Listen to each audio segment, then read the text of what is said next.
The stranger's horse collapsed in front of Penelope Vance's general store, just as the August sun threatened to melt everything in Murphy's, California, into dust. She dropped the crate of tinned goods she'd been carrying and ran toward the fallen animal and its rider, a woman whose face was ghost white beneath layers of trail dirt. The year was 1878, and Penelope had seen enough hardship in her 22 years to recognize when someone was running from something worse than they were running toward. "Help me," the woman gasped, clutching her side where blood had soaked through her dress. "Please, he's coming." Penelope didn't hesitate. She was strong from years of hauling inventory and managing the store alone since her father's death 2 years prior, and she got the woman inside before anyone else on Main Street could fully register what was happening.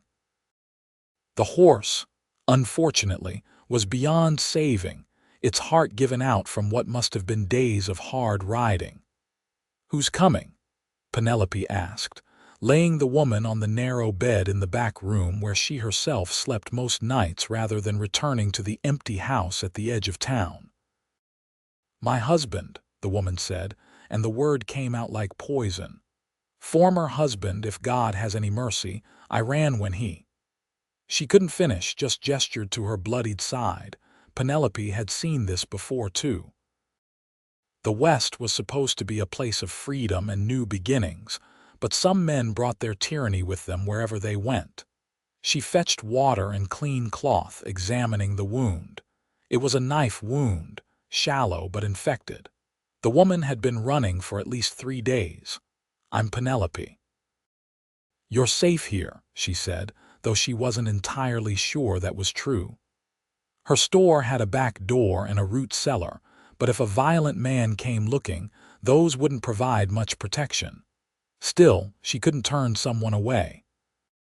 Her father had raised her to be many things, and a coward wasn't one of them. "Martha," the woman whispered. "Martha Cunningham. He'll kill me if he finds me. Then we'll make sure he doesn't."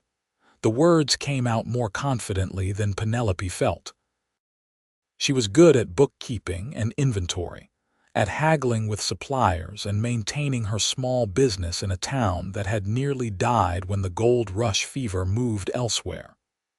She was less experienced with violence, though she kept her father's old rifle behind the counter and knew how to use it. She was cleaning Martha's wound when she heard the heavy footsteps on the wooden boardwalk outside.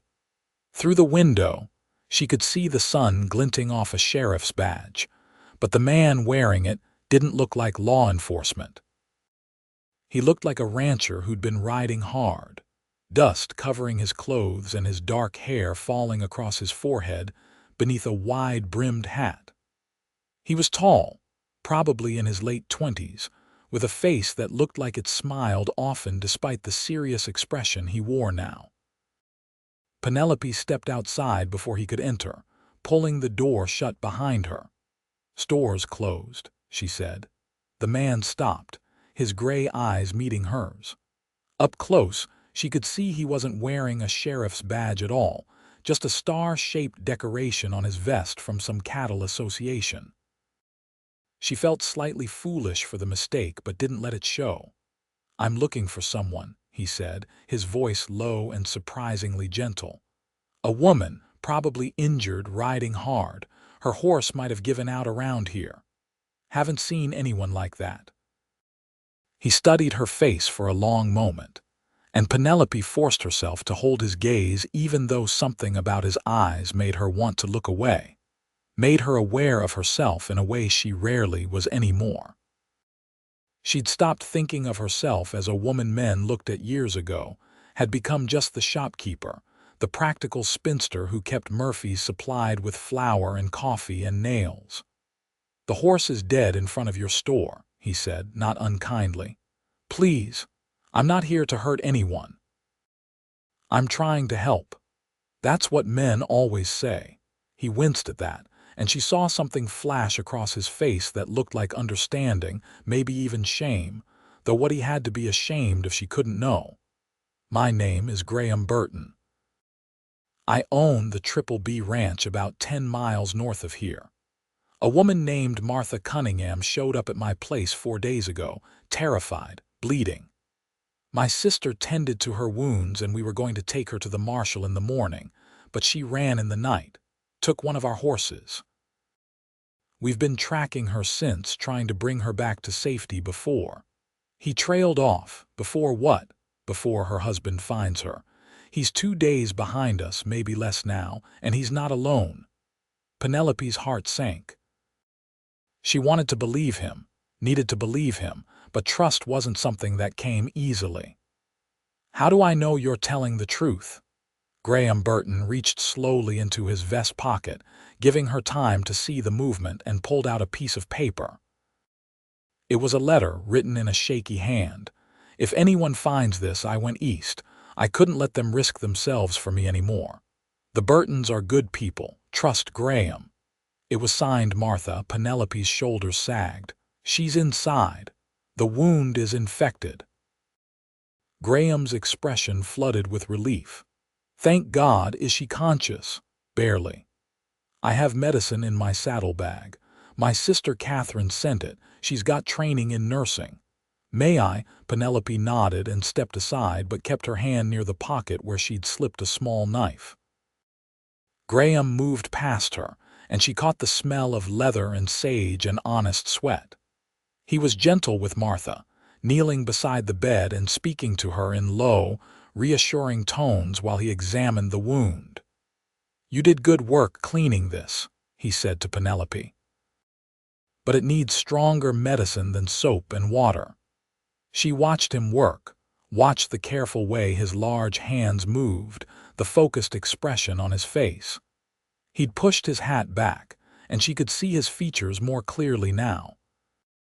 He was handsome in a weathered way, with lines around his eyes that suggested he spent his days squinting into the sun. There was a scar along his jaw, faded with time. How long before her husband gets here? Penelope asked. Hard to say. He's got 3 men with him, mean types.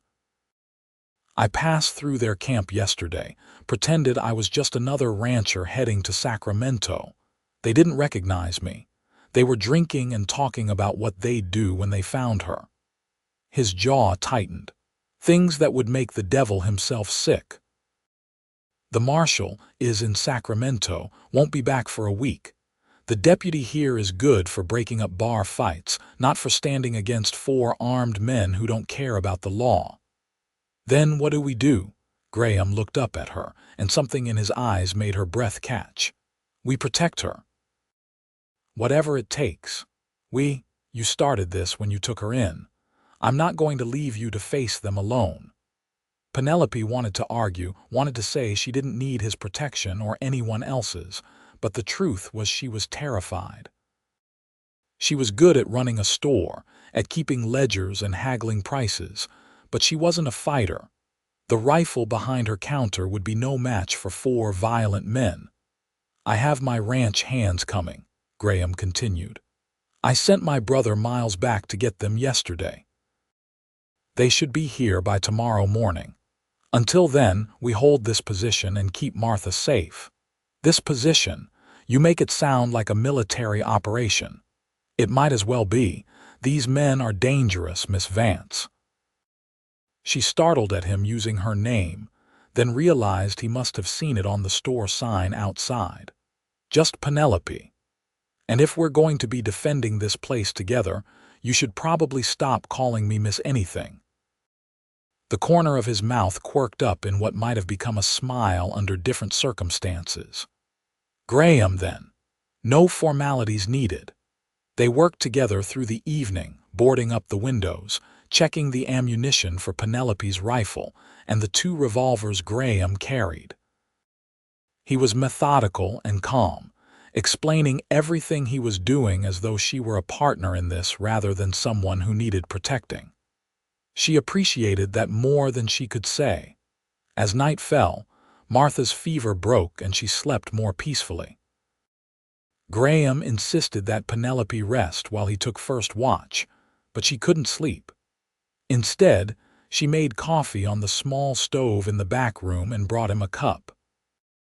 "You don't have to do this," she said, sitting on the counter beside where he stood watching the dark street through a gap in the boarded window. "Yes, I do." "Why? She's not your responsibility. I'm not your responsibility." He was quiet for a long moment, taking a slow sip of the coffee. "5 years ago, my wife Emily was killed, shot in a bank robbery in San Francisco while I was outside talking to the horses. 3 men came out shooting, didn't care who was in their way. I heard the gunfire, ran in, but I was too late." Penelope's throat tightened. "Graham, I'm sorry. I was 24 years old and suddenly I was a widower. Everyone told me it wasn't my fault, that I couldn't have known, couldn't have stopped it. They were probably right. But I swore that day that I'd never stand by again when someone needed help. I'd never be outside holding the horses while evil happened a few feet away." She understood then, understood the weight he carried, the reason he'd ridden hard for days tracking Martha. It wasn't about heroism or proving something. It was about the promise he'd made to a ghost. "That's a heavy burden to carry," she said softly. "So is running a store alone in a dying town when you could probably sell out and move to San Francisco or Sacramento and have an easier life." "How do you know I could?" I asked around this afternoon while you were tending to Martha. "Everyone says Penelope Vance is the smartest businesswoman in 3 counties. Keeps her store running when everyone else has failed. Treats everyone fair whether they are rich or poor. They say you could have married 6 men, but you told them all no because you didn't need a man to take care of you." Penelope felt heat rise in her cheeks. "People talk too much, maybe. Or maybe they recognize something admirable when they see it." She didn't know what to say to that, so she sipped her coffee and let the silence stretch between them. It was a comfortable silence which surprised her. She'd been alone for so long that other people usually felt like intrusions, but Graham's presence felt different, solid, steadying. "Can I ask you something?" he said after a while, "I suppose. Why did you turn them down, the men who proposed? That's a rather personal question. We're about to potentially fight for our lives together. I figure that makes us close enough for personal questions." He had a point. "I watched my mother spend 20 years trying to make herself smaller so my father would love her more. She was brilliant, could do mathematics in her head that most men couldn't manage with paper and pencil, but she pretended to be simple because that's what he wanted. When he died, I found all these journals she'd kept, full of observations about the stars and theories about geology. She could have been a scholar if she'd been born in a different time, or as a man. Instead, she made herself into what she thought she needed to be." Penelope looked down at her hands. "I decided I'd rather be alone than spend my life pretending to be less than I am." Graham was quiet, and she worried she'd said too much, revealed too much of herself to this stranger who'd ridden into her life just hours ago. "I don't think you could make yourself smaller if you tried," he said finally. "You've got the kind of strength that just radiates out. It's like trying to hide the sun behind a curtain." Her heart did something complicated in her chest. "That's quite a thing to say to someone you just met." "Just calling it as I see it," he paused. "For what it's worth, my Emily was like that too, fierce and smart and unwilling to pretend. I loved that about her. Loved past tense. I'll always love her memory, but she's been gone 5 years. That's long enough to know that I'm still alive, still here, and she'd be furious if I wasted that." Penelope smiled despite the tension of their situation. "She sounds like she was remarkable." "She was. You remind me of her a little bit, actually. Not in looks, but in presence. The way you didn't hesitate to help Martha, the way you stood between me and that door ready to fight if you had to. That's the kind of thing Emily would have done." "Is that why you're helping me? Because I remind you of her?" Graham turned to look at her directly, his gray eyes serious in the lamplight. "No, I'm helping Martha because it's the right thing to do, but I'm staying here with you because—" He stopped, seemed to reconsider his words. "Because I want to." The moment stretched between them, charged with something Penelope couldn't quite name. She'd given up on romance years ago, had convinced herself she was content with her store and her independence. But something about Graham Burton made her wonder if maybe she'd been wrong about what she wanted. The sound of horses in the distance broke the spell. Graham moved to the window instantly, all business again. "How many saloons in this town?" "Just one. The Golden Eagle, 2 buildings down." "They'll start there, asking questions. We have maybe an hour before they make their way here." Penelope's pulse quickened. "What do? We make them think no one's here, douse the lamps, stay quiet. With luck, they'll think the store's closed up for the night and move on. And if they don't, then we hold them off until my ranch hands arrive in the morning." It wasn't a comforting answer, but it was honest. Penelope helped him extinguish the lamps, plunging them into darkness broken only by moonlight through the cracks in the boards. They positioned themselves on either side of the front door, weapons ready. In the back room, Martha slept on, mercifully unaware. The minutes crawled past. Penelope could hear her own heartbeat, could hear Graham's steady breathing beside her. Outside, the sounds of the town settling for the night. A dog barking, someone laughing drunkenly, a piano playing badly in the saloon. Then new sounds. Harsh voices, heavy boots on the boardwalk. 4 men, maybe 5, moving from building to building. They were getting closer. "Any of you seen a woman pass through here?" A man's voice called out, slurred with drink. "Brown hair about this tall, might be injured." Someone responded, but too quietly for Penelope to hear. The men moved on, their footsteps coming closer. Her hand tightened on the rifle. Graham reached out in the darkness and squeezed her shoulder briefly, a silent message. "Steady, I'm here." The touch sent warmth through her despite her fear. The footsteps stopped right outside. Someone tried the door handle, found it locked. "This the general store." "That's what the sign says, you idiot." A different voice, harder, colder. "Might have supplies we need anyway, break it down." Penelope's breath caught. Graham raised his revolver. "Hold on now," a third voice said, this one with a twang that marked him as Southern. "That's destruction of property." The law ain't here," the cold voice said. "And we need to search every building. Cunningham's wife could be anywhere. Cunningham, that must be the husband." Something heavy hit the door. The frame creaked but held. Another hit.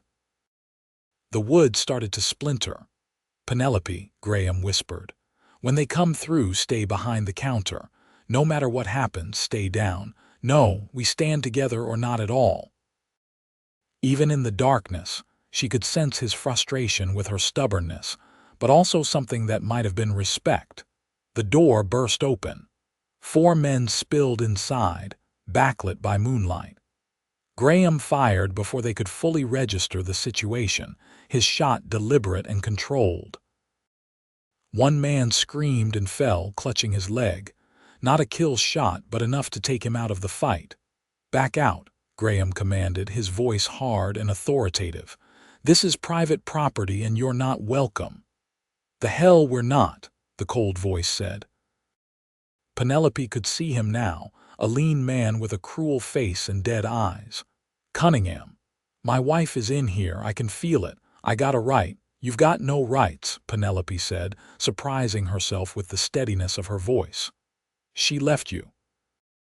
That makes her not your wife anymore, not in any way that matters." Cunningham's eyes found her in the darkness. "Who the hell are you?" "The woman who owns this store. And you just broke my door. That's going to cost you." "You got spirit, girl, I like that." He took a step forward. Graham fired again, the bullet splintering the floorboard inches from Cunningham's boot.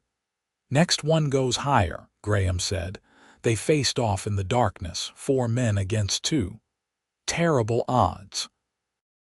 But Graham stood like a wall between them and Martha. and Penelope found herself standing beside him rather than behind the counter, her rifle raised despite her trembling hands.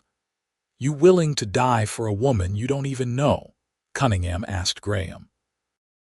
"Are you willing to die for the privilege of killing one?" The standoff stretched for seconds that felt like hours.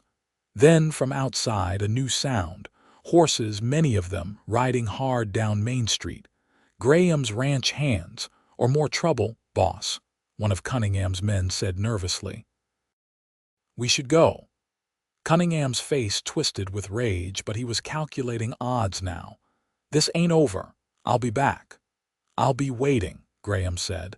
The men retreated, stepping over their fallen companion who was still clutching his bleeding leg and whimpering.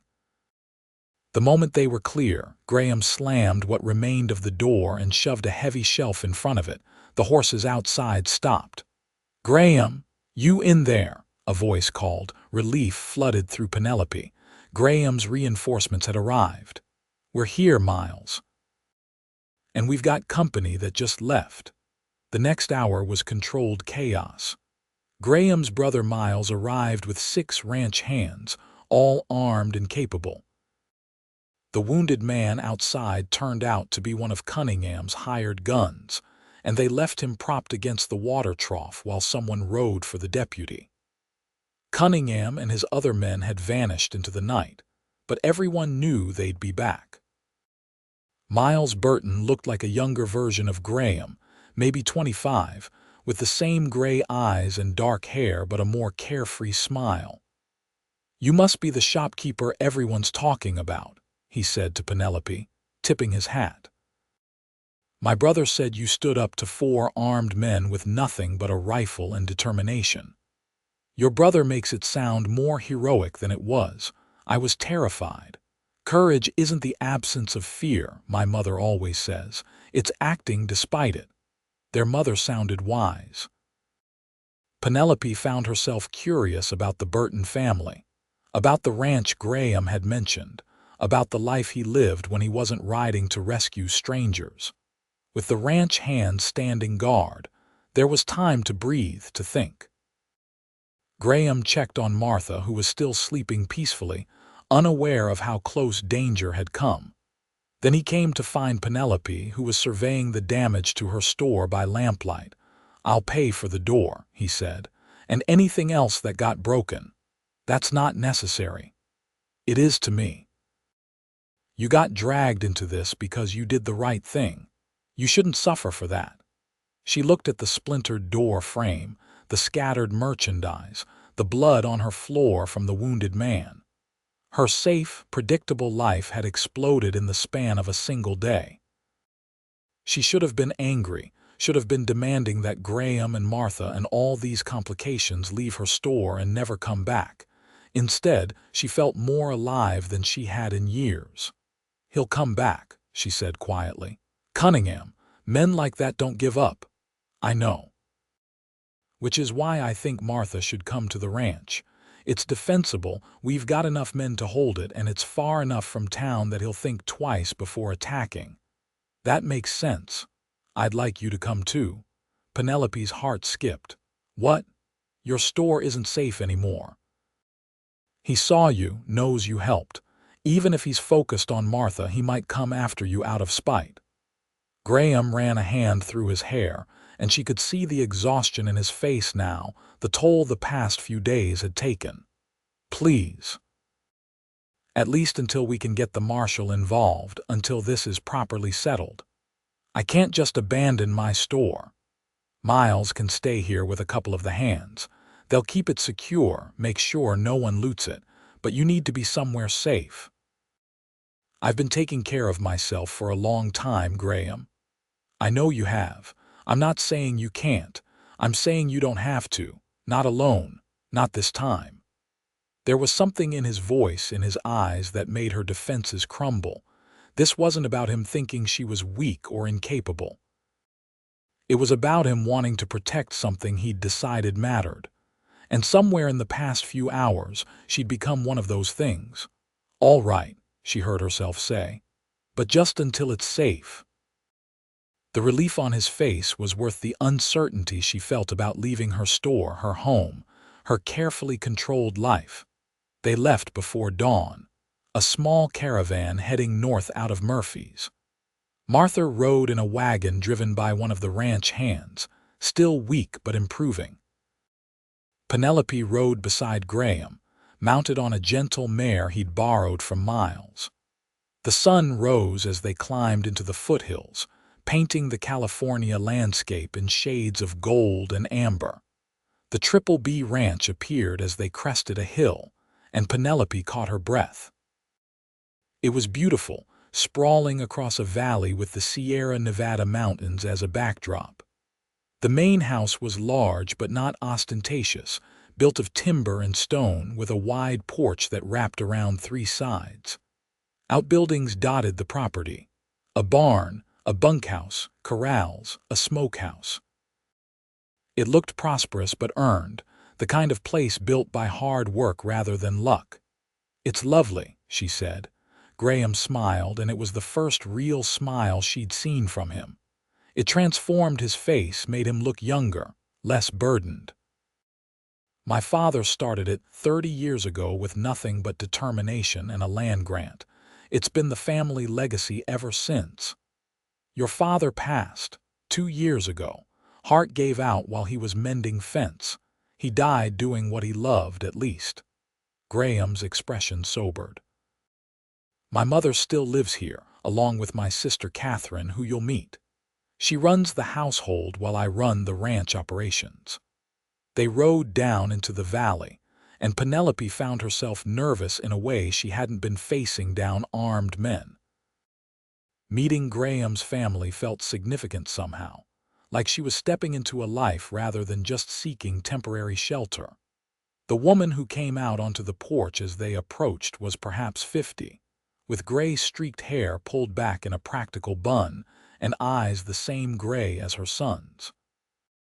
She moved with the efficiency of someone who'd spent decades managing a household, but her face was kind. "Graham, thank goodness," she said. "We've been worried sick. Ma, this is Penelope Vance.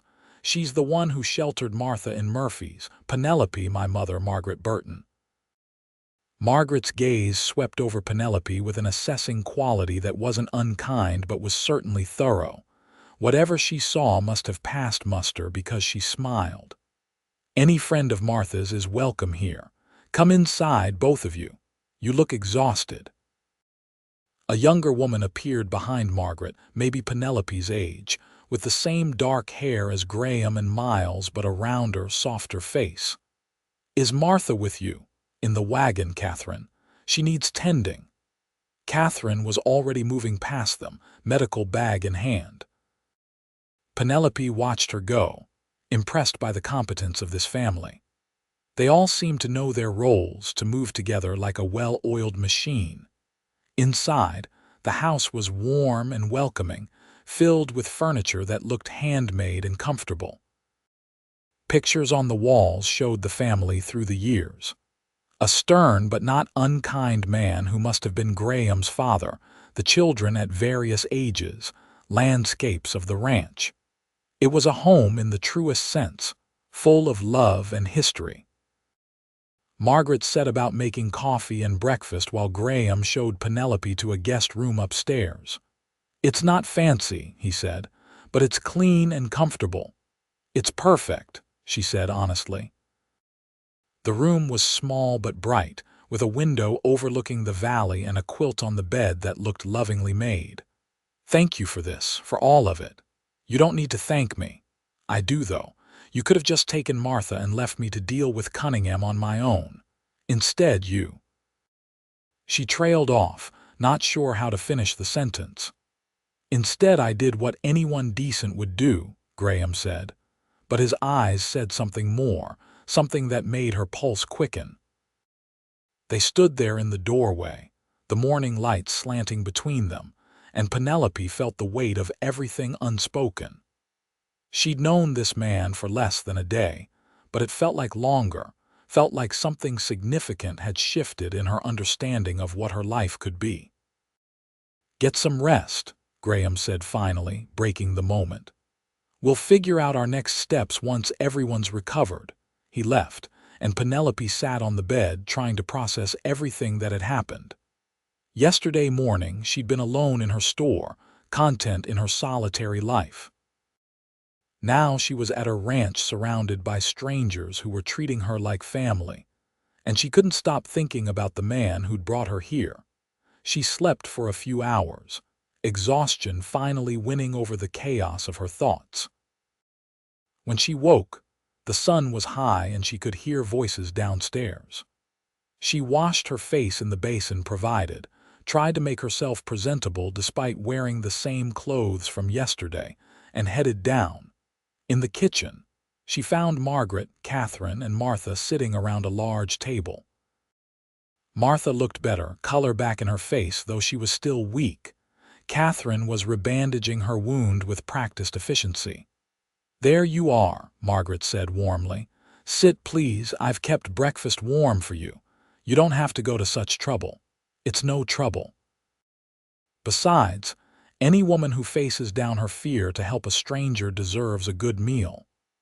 Penelope sat, and Margaret set before her a plate piled with eggs, bacon, biscuits, and fried potatoes.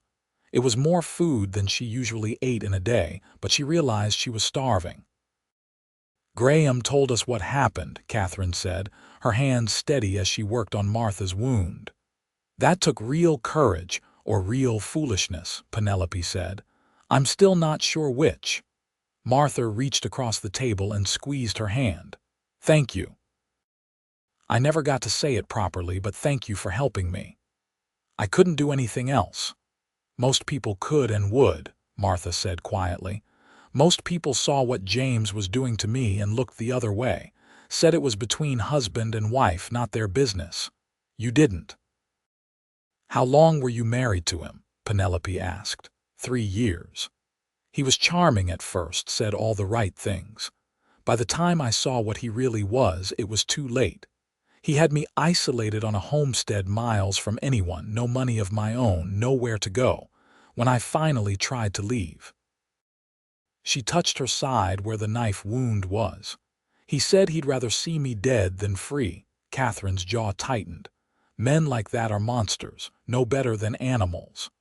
"Worse," Margaret said firmly. "Animals kill for food or territory.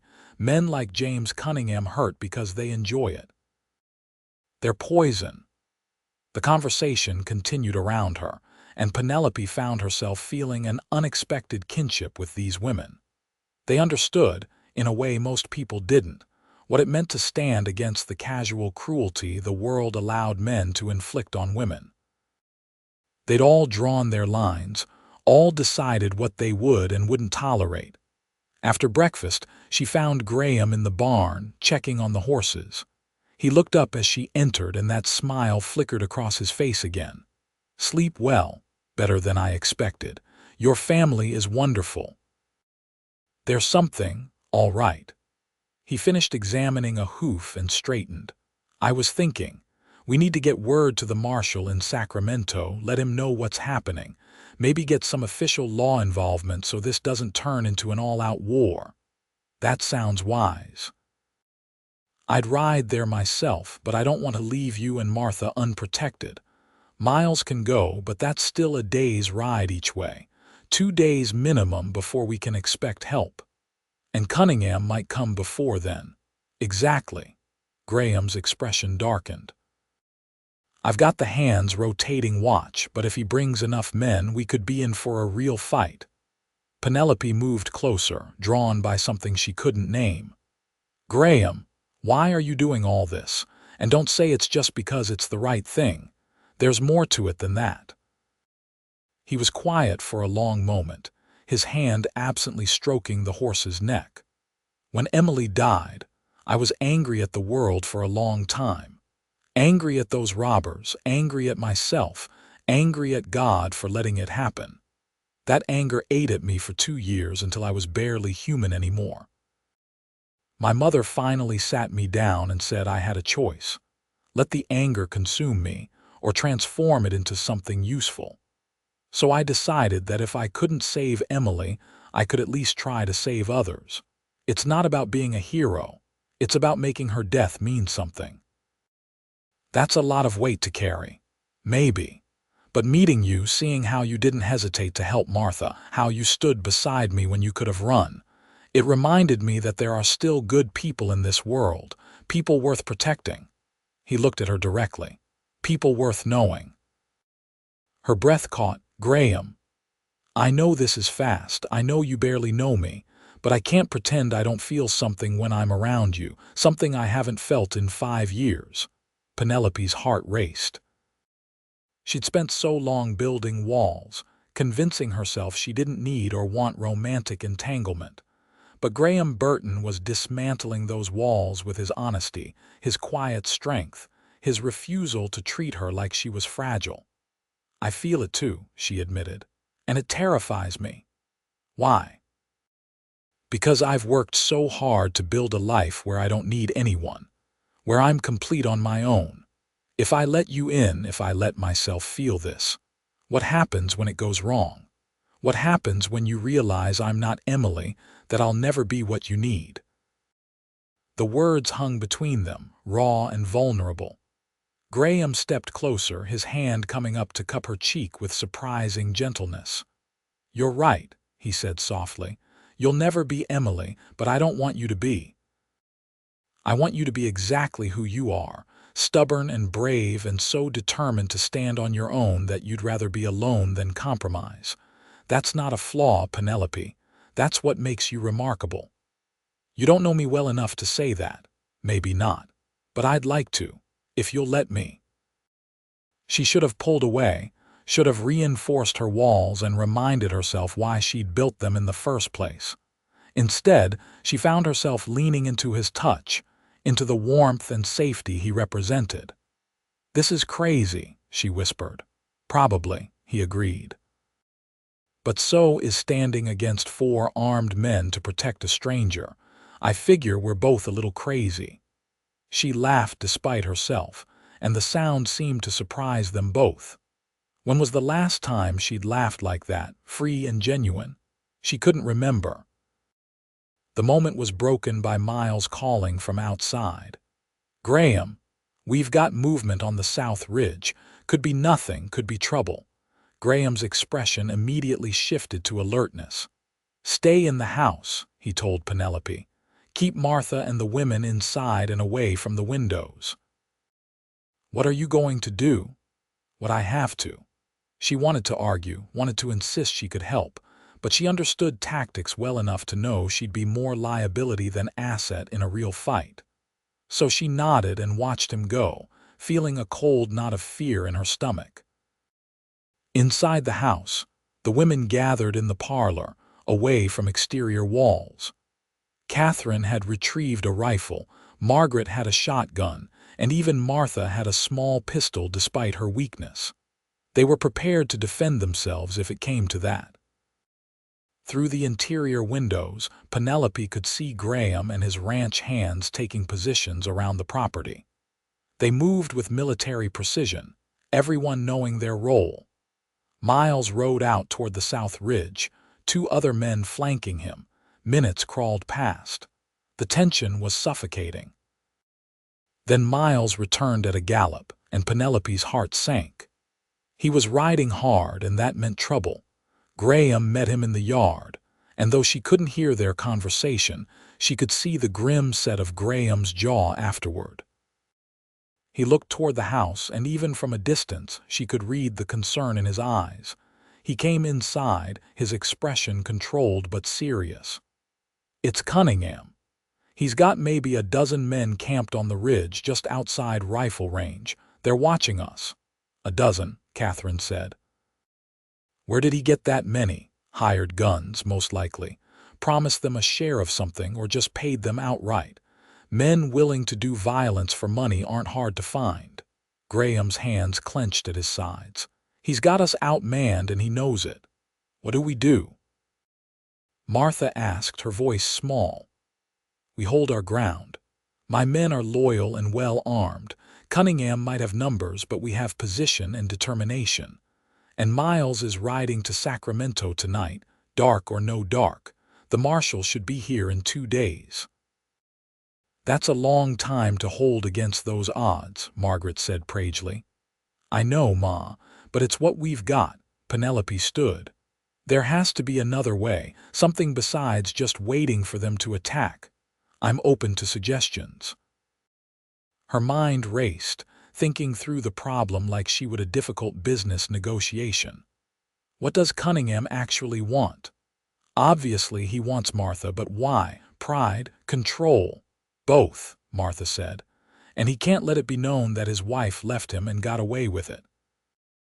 In his world, that makes him look weak. So this is about reputation as much as anything. More than anything, Martha confirmed. James would rather die than look like a fool. An idea began to form in Penelope's mind. It was risky, possibly stupid, but it might be their only chance to end this without bloodshed. What if we give him a way to save face? She said slowly. Graham frowned. We're not handing Martha over. No, of course not. But what if we make it public knowledge that she left because of his abuse? What if we make him the villain in a way he can't refute or escape? He'll have to slink away rather than press the attack. How would we even do that? There's a circuit judge due in Murphy's next week. What if we file formal charges against Cunningham before then? Get it in the record, make it official. Spread the word so everyone knows what he did. Men like him thrive in shadows. Drag them into the light and they lose their power. Graham considered this. It could work, but it's also dangerous. If he hears we're planning it, he might attack before we can make it happen. Then we don't give him time to hear about it. Miles rides to Sacramento tonight like you planned, but he also stops in every town along the way, tells everyone he meets about James Cunningham and what he did. By tomorrow, the story will be spreading. By the time the judge arrives, Cunningham will be infamous. Margaret leaned forward. It's a smart plan. Cunningham is counting on this staying private, on being able to frame Martha as a runaway wife who needs to be brought back.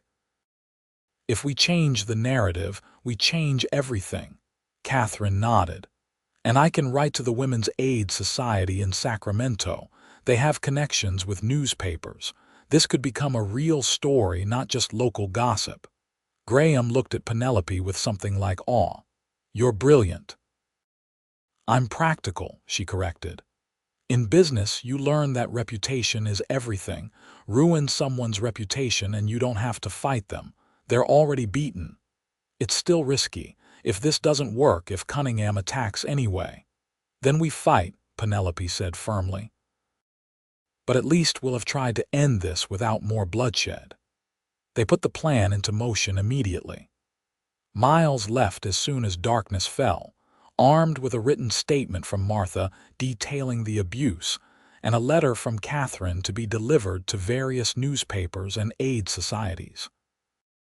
The ranch hands doubled their watch, and everyone settled in for what might be a long night.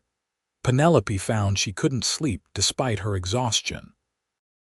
She sat on the porch in the darkness, wrapped in a blanket against the night chill, watching the distant campfire on the ridge where Cunningham and his men waited. Graham found her there an hour later, 2 cups of coffee in his hands. Couldn't sleep either. Too much to think about. He sat beside her, close enough that she could feel his warmth but not so close as to be improper. Your plan was good, smart. I should have thought of it myself. You were thinking like a rancher. I was thinking like a shopkeeper. Different perspectives. Complementary ones, he said. You see the angles I miss. They sat in comfortable silence for a while, sipping coffee and watching the stars. The night was beautiful, vast and clear in a way that still sometimes took Penelope's breath away, even after years in California. The West was hard and often cruel, but it was also magnificent. Can I tell you something? Graham said eventually. Of course. When Emily died, I thought that was it for me. I thought I'd had my chance at love and lost it, and I'd spend the rest of my life alone except for my family and the ranch. I made my peace with that. Convinced myself it was enough. He turned to look at her. Then you stepped out of that store, ready to defend it with nothing but determination, and something in me woke up that I thought was dead. Penelope's throat tightened. Graham, I can't be what you need. I don't know how to be someone's wife, how to fit into a life like this. I've been alone too long. You already are what I need, he said simply. Exactly as you are. I'm not asking you to change or fit into some mold. I'm just asking you to consider that maybe being alone isn't the only way to be yourself. The words hit her like a physical thing.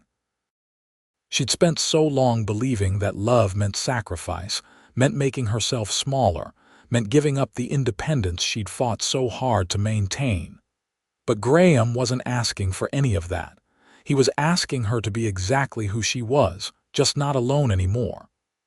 I'm scared, she admitted. So am I, but I think you're worth being scared for. She didn't know who moved first, but suddenly they were kissing, desperate and sweet and full of all the things they hadn't yet said. His hands cupped her face like she was something precious, and she gripped his shoulders like he was the only solid thing in a tilting world. When they broke apart, both breathing hard, he rested his forehead against hers. I know this is fast. I know we should be sensible and cautious. But life is short and uncertain, and I don't want to waste time pretending I don't feel what I feel. Neither do I, she whispered.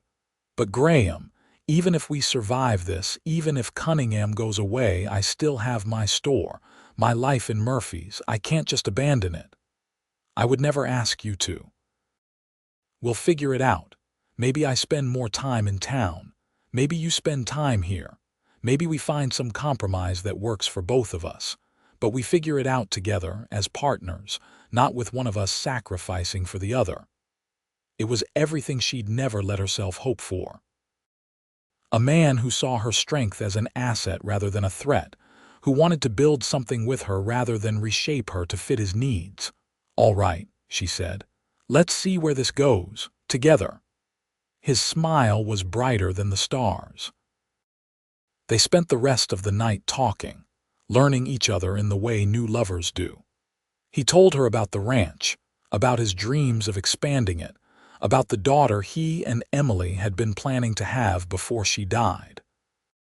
She told him about her store, about the satisfaction of keeping it running when everyone said she'd fail, about the loneliness she'd pretended wasn't there.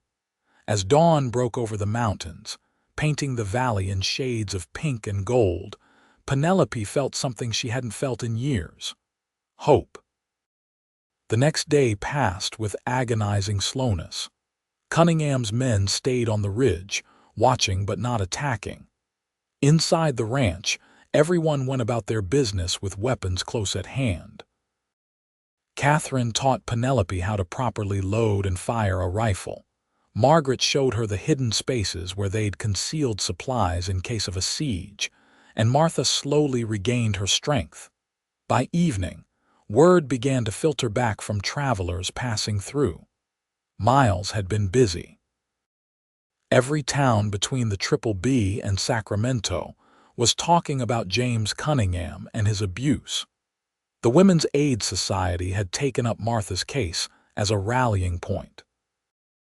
A newspaper in Sacramento was running a story about violence against women in the territories, with Martha's tale prominently featured. Cunningham's reputation was being systematically destroyed, and there was nothing he could do about it. On the third day, the men on the ridge packed up and left. Graham sent scouts to make sure it wasn't a trick, but they confirmed that Cunningham and his hired guns had ridden south, away from the ranch and Murphy's both. It worked, Catherine said, amazement in her voice. Your plan actually worked. Penelope felt relief flood through her, so intense it made her knees weak. They'd done it. They'd protected Martha without bloodshed, had defeated violence with information and truth. Martha cried when they told her, great heaving sobs of relief. I'm free. I'm actually free. You are, Penelope said, holding her. He can't hurt you anymore." The marshal arrived the next day, having been alerted by Miles. He took formal statements from everyone and issued a warrant for Cunningham's arrest. It was unlikely they'd ever catch him. Men like that tended to disappear into the vastness of the West, but the public record would follow him wherever he went. With the immediate danger past, Penelope knew she needed to return to Murphy's, to her store and her life. But the thought of leaving the ranch, leaving Graham, felt wrong in a way she couldn't articulate. "Come with me," she said to him the night before she planned to leave. They were on the porch again, their spot now, watching the sunset, to Murphy's. "Yes, stay for a while.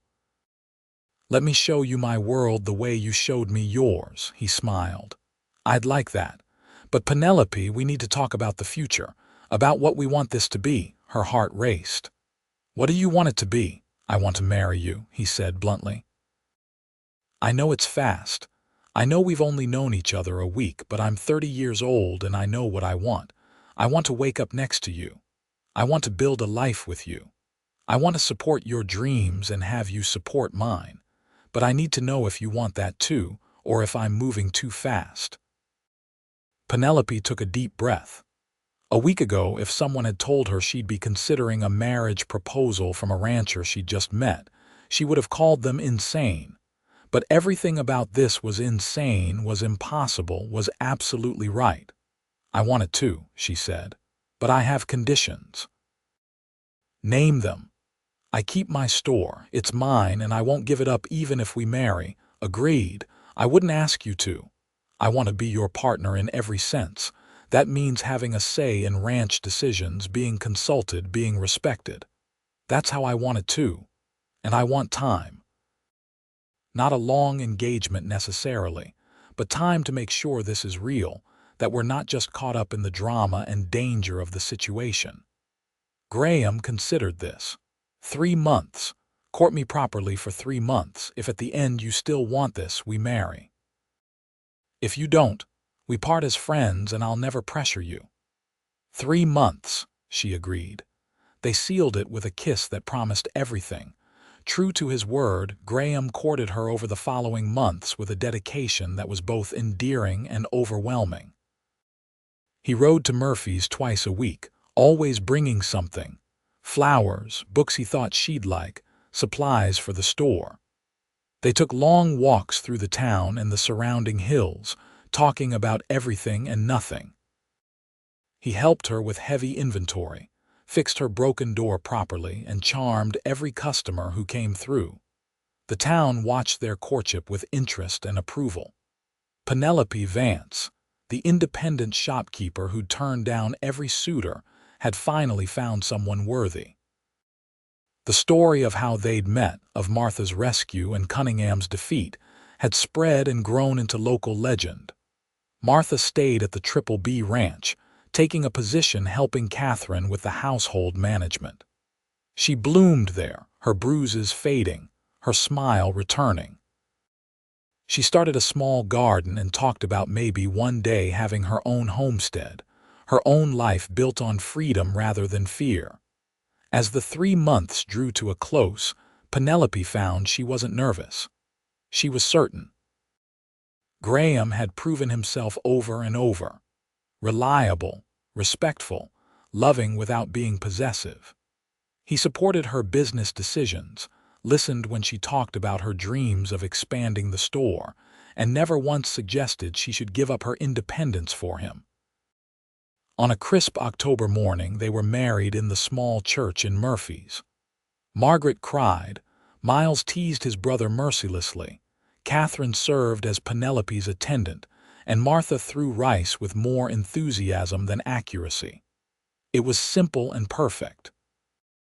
Their first year of marriage was an adjustment, learning to balance Graham's ranch duties with Penelope's store, learning to be partners in truth rather than just theory. They fought sometimes, both too stubborn for their own good, but they always came back together stronger. Penelope kept her store, hiring a young woman named Sarah to help manage it when she was at the ranch. Graham started spending more time in Murphy's, establishing a satellite office there for his cattle business. They built a life that spanned both places, that honored both their dreams. Martha eventually met a kind widower with 2 young children who needed a mother's care. She married him the following spring, and Penelope stood with her, both of them marveling at how far they'd come from that desperate day when a dying horse collapsed outside a general store. 2 years after their wedding, Penelope gave birth to a son they named David, after Graham's father. He had his father's gray eyes and his mother's stubborn determination. 18 months later, a daughter followed, Emily Grace, named for the love Graham had lost and the grace that had brought him and Penelope together. The store continued to thrive, becoming known throughout the region for fair prices and quality goods. Penelope expanded it, adding a section for women's supplies that no other store in 3 counties offered. Graham's ranch prospered, and together they became pillars of the community, known for their fairness and their willingness to help those in need. On their 5th anniversary, as they sat on the porch of the ranch house watching David chase chickens while Emily toddled after him, Graham took Penelope's hand. "You remember what you said that first night, that you couldn't be what I needed," she smiled. "I was terrified. Of you, of what I felt, of losing myself. And now I know I was wrong. I was already what you needed, just like you were already what I needed. We just had to be brave enough to see it." He kissed her temple. "Best week of my life, that week we met, even with the danger and the fear. Because it brought me you. It brought us both to where we needed to be." They sat in comfortable silence, watching their children play, watching the sun set over the valley. The West was still hard, still unforgiving in many ways, but they'd carved out something beautiful in it together. Not by either of them sacrificing who they were, but by building something new that honored them both. Years continued to pass, marked by the rhythms of ranch life and small-town commerce. David grew into a serious boy who loved the cattle and the land, while Emily inherited her mother's head for numbers and spent hours playing shopkeeper with her dolls. A 3rd child, a boy they named Miles after Graham's brother, arrived when Penelope was 30, completing their family. The store became a gathering place for the women of Murphy's and the surrounding area, not just a place to buy goods, but a place to share news, seek advice, and find community. Penelope's reputation grew beyond the region, and she was occasionally consulted by other women starting businesses, her success a beacon of what was possible. Graham's ranch became one of the most respected in California, known for quality cattle and fair treatment of workers. He and Miles expanded it carefully over the years, never overreaching, always mindful of sustainability. Together, the Burton brothers became known as men of integrity in an industry often marked by ruthlessness. Martha and her husband raised their blended family with love, and she remained close to Penelope. The 2 women bonded by the experience that had brought them together. She often said that running from Cunningham had been the best decision of her life, not despite the fear, but because of what lay on the other side of it. Catherine eventually married a doctor who moved to Murphy's, and she and Penelope became true sisters, their children growing up together. Margaret lived to see all her grandchildren, passing peacefully in her sleep at 72, surrounded by the family she'd helped build. On their 20th anniversary, Graham took Penelope back to the spot where they'd first kissed, that porch under the stars. The ranch house had been expanded over the years, but this porch remained unchanged, a touchstone of memory. 20 years, he said, shaking his head in wonder. Sometimes it feels like yesterday, sometimes it feels like forever. Both, Penelope agreed. She was 42 now, threads of silver in her dark hair, but she felt more herself than ever. The years had been good to them, full of joy and struggle in equal measure, but always full of partnership. Do you ever regret it?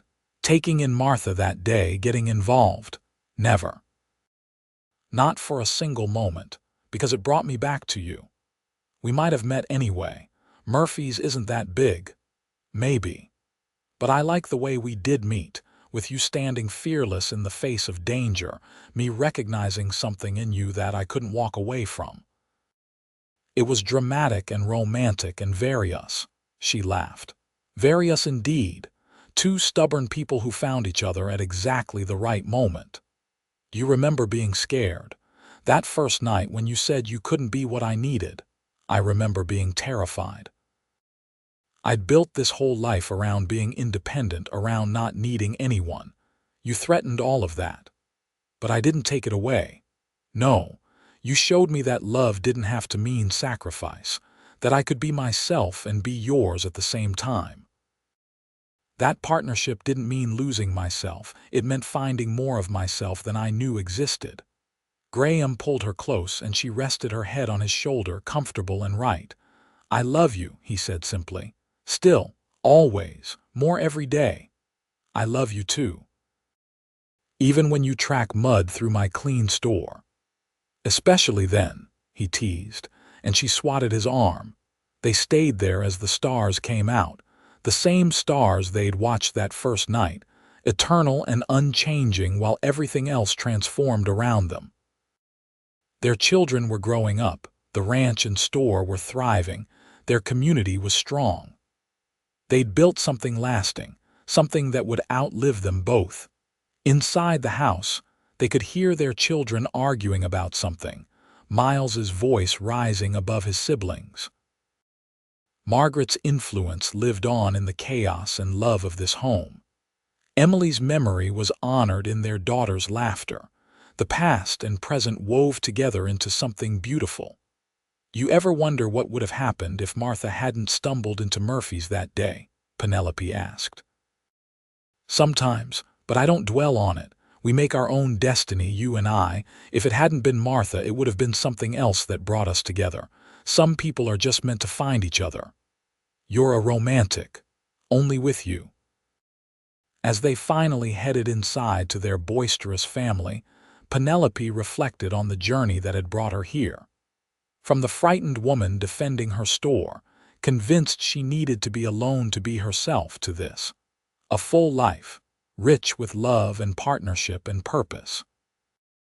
She'd been wrong that day, wrong about what she could be, what she could have.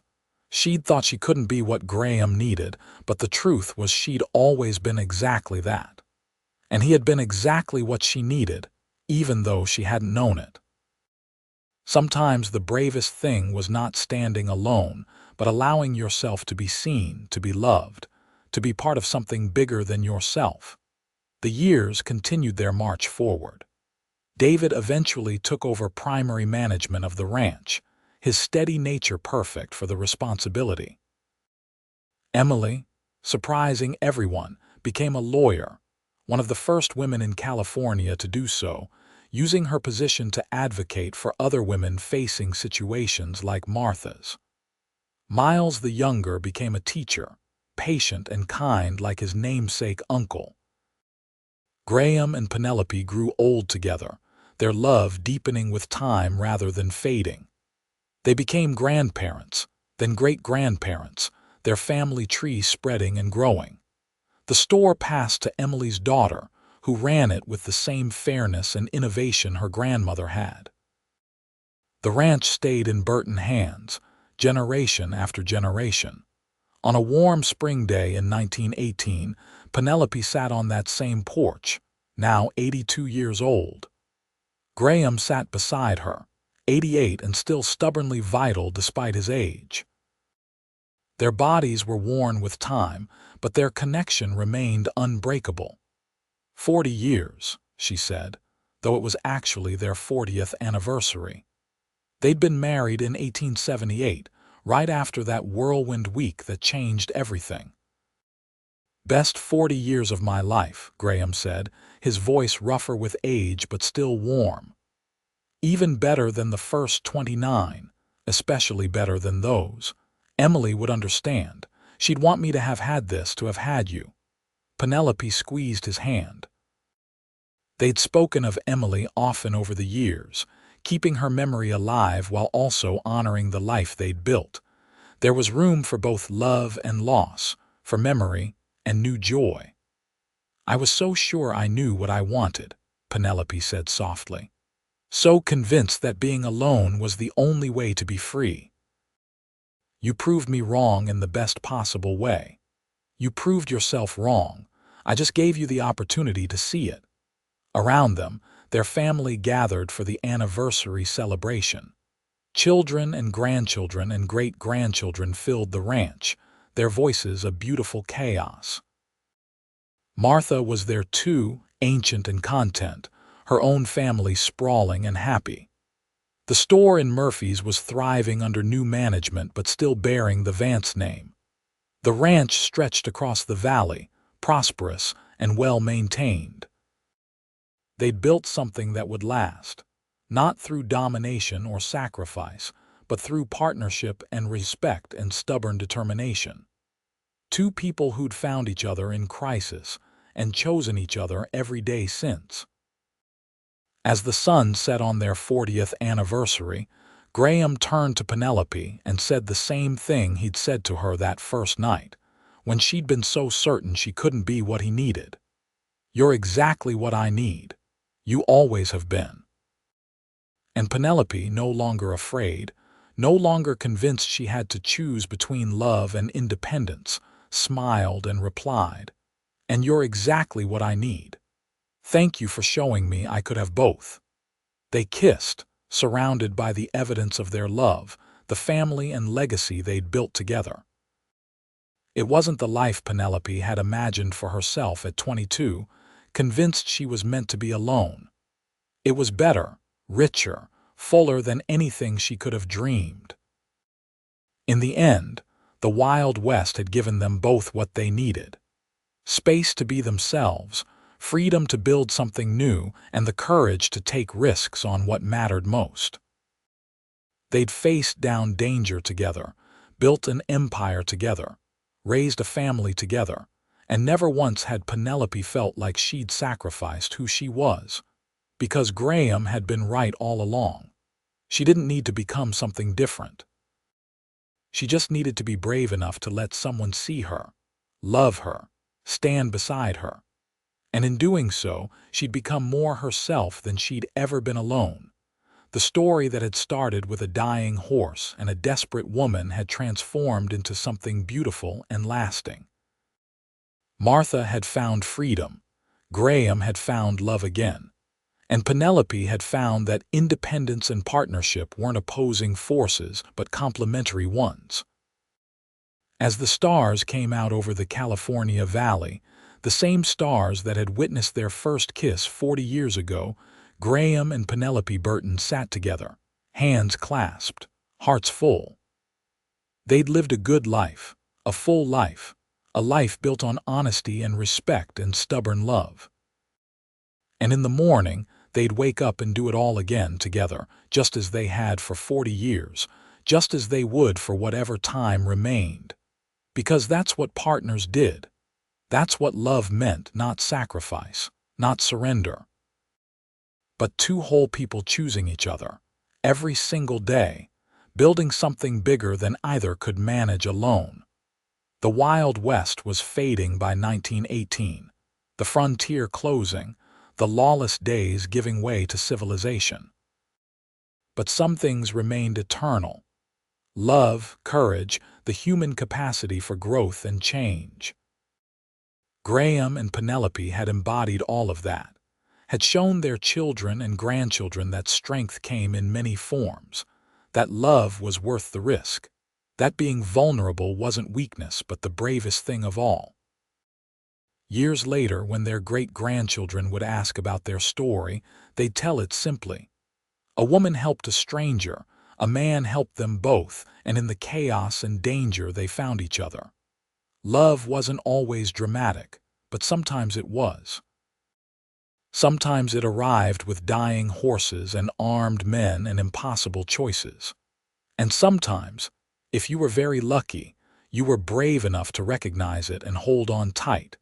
Penelope Vance had thought she couldn't be what Graham Burton needed, but she'd been wrong. She was exactly what he needed, exactly when he needed it. And he had been exactly what she needed, even though she hadn't known she needed anything at all. That was the real magic of their story, the part that made it worth telling. Not the danger or the drama, but the quiet truth that sometimes the life you're meant to live is nothing like the one you imagined. Sometimes it's better.